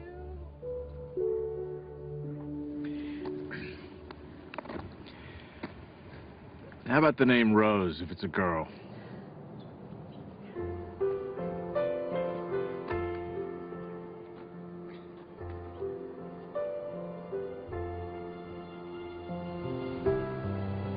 As we move into the meaning phase of life, it's not as if you no longer are ambitious. It's that you have ambition with meaning. You're ambitious about other things. So now your ambition is transformed into purpose, and you have to learn to become the observer and to step back. You begin to live in process, trusting where your source is taking you. You begin to detach from the outcome. And that detachment allows you to no longer be fighting. It allows things to just come to you. And you're no longer being the person who's making things happen. You're allowing them to show up. The fight is gone. So I get asked over and over again, is there a purpose to the ego? And my reaction to that is it's just not worth defending. The ego is the thing that is the false self. And when you're defending it, you're defending an illusion. You're defending something that really isn't who you are. Your authentic self is way beyond the ego. Every one of us knows that we came here with music to play. And yet we have a tendency to believe that we are separate entities and that we have to fit in, and that's our role in life. And none of that is true. The shift can happen in many ways. It can be just a comment. It can be a coincidence that occurs, a particular event that you weren't expecting. It can be anything at all. But the result is always the same. You begin to realize that you're not here to push life, to make it a struggle all the time. You're here to enjoy and to be living in peace. That's what happens when you're in the afternoon of your life. I was just thinking about all the things I have to do to pack us up to leave. Oh, yeah? I'm like a walking to-do list. I think 90% of my day is spent managing everyone else's life and all their problems. Uh-oh. You are very appreciated. It's not what I mean. I love taking care of you and the boys. I do. I love my family, but... But? When I paint, I go somewhere. I feel connected. I feel bliss. And you're good at it. I miss it so much. On the hike yesterday, and Jack told me that I don't paint. I realize that my own children have no idea who I am. They don't even know what I do.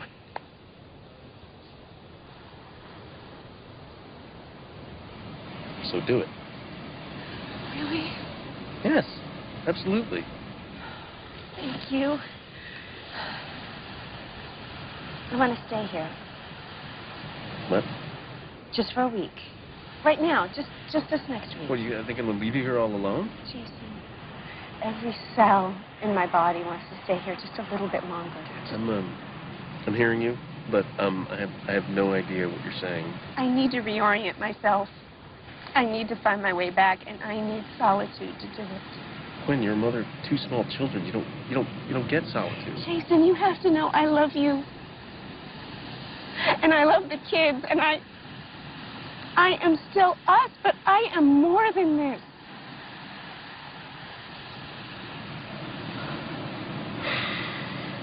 Okay. There's just one problem. See, I don't know how to do what you do. You'll be great. It's just for a week. You'll survive. And then we go back to normal. I don't know about that. Oh, you're good at this. Oh, that's not fair. You know what you're going to get good at? What? Laundry. I see lots of laundry in your future. That's great. That's great.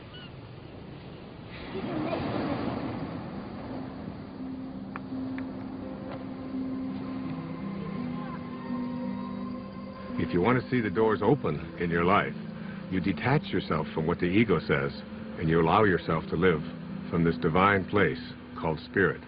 And what Lao Tzu called the virtues, he said there are 4 of them. The first of these is reverence for all of life, which is respect.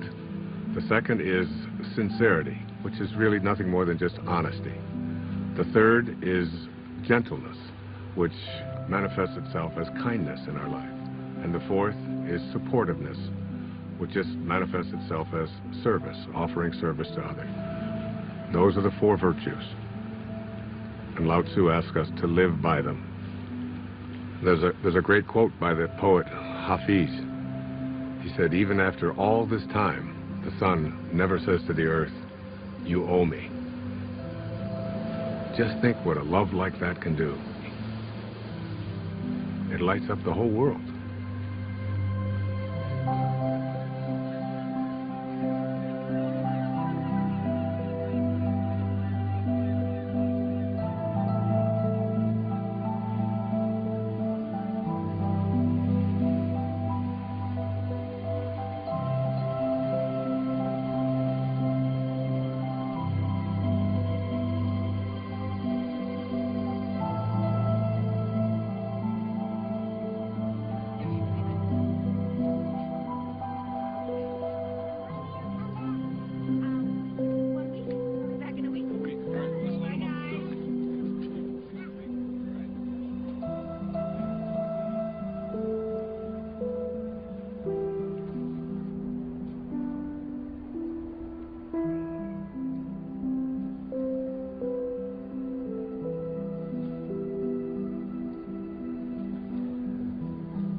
Oh, David.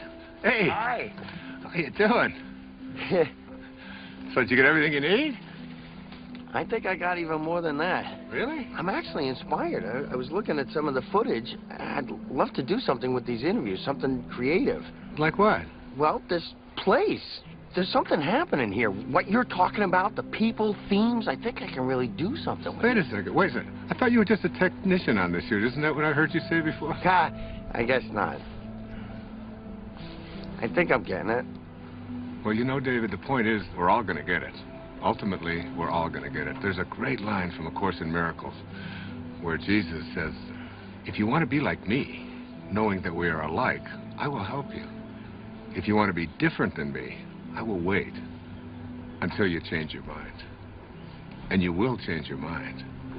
And really, isn't it the ultimate thing is, why should we have to die in order to get it? We ought to be able to get it while we're here. It's been a pleasure. Thank you, my friend. God bless you.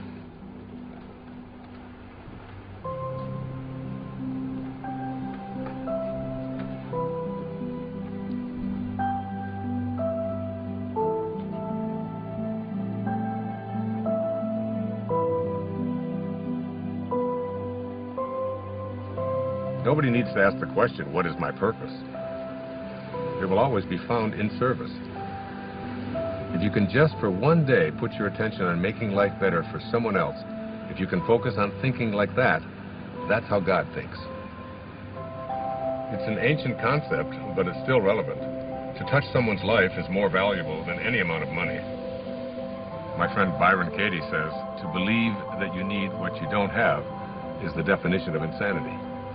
That you can't be fulfilled until you get all these things, that's an illusion. Really, you don't need anything more. It doesn't matter what it is you do. You could be a cab driver, a teacher, a factory worker, a manager. What matters is that you put your attention on how may I serve. Think of the people you go to, whoever you are in your path. You can run an entire business this way. not being attached to outcome, putting attention on service. Your life becomes about living those virtues. How can I serve? How can I be gentle? How can I be reverent? Thinking like that means you're living in meaning. The messages of the morning are about what you can and can't do, about how society defines you. But in the afternoon, after the shift, it's about connecting to an energy that's taking care of everything, and we're all just being done. Try to stop yourself from breathing, from your fingernails growing. Living the virtues is all we need to do. The truth is, I feel something else is in charge of all of this. So it's really about surrendering to it. Surrendering to something that is bigger than you, that you are connected to, and that's really in control of everything.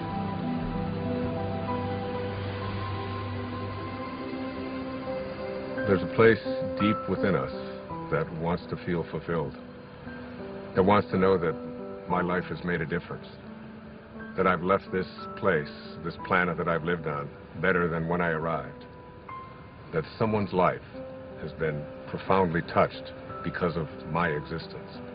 We all want that. It's not about age or about finding yourself.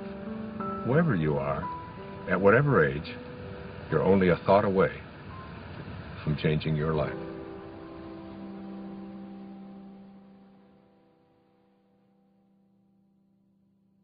This is not a race. You don't have to run. You might even slow it down. Take a look around instead of chasing everyone. Nothing to prove, no point to make. If when it's said and done, you know in your heart that your song is sung. Don't go with your song still inside you. Let it guide you every day. We all know that it's good to be humble, but don't mumble your life away. You could lose it all. You would still feel like you'd won. You might fall out of the sky, learn to fly just by reaching for the sun. No need to fret about regret. If when it's said and done, you know in your heart that your song is sung. Don't go with your song still inside you.